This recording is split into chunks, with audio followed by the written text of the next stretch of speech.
السلام علیکم ورحمۃ اللہ وبرکاتہ۔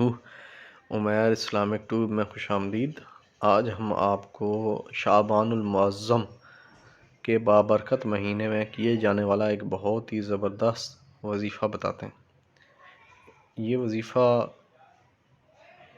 صرف شعبان کے مہینے میں کیا جا سکتا ہے اور شعبان کے کسی بھی دن کر سکتے ہیں، وقت کی بھی کوئی قید نہیں ہے۔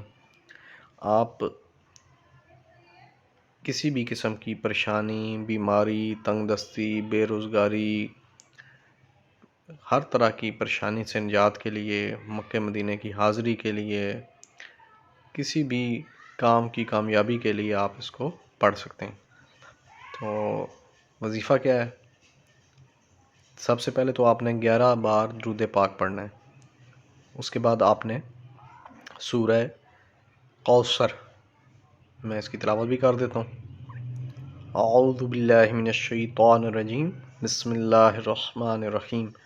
انا اعطیناک الکوثر فصل لربک وانحر ان شانئک ھو الابتر۔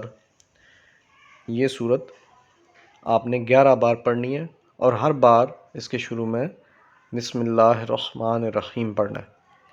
اس کے بعد پھر آپ نے 11 بار درود پاک پڑھنا ہے، اور جب یہ پڑھ رہے ہوں گے تو آپ نے اپنی جو بھی حاجت ہے اس کو آپ اپنے دل میں رکھیں گے، اور اس وظیفے کو پڑھنے کے بعد آپ دعا کریں گے۔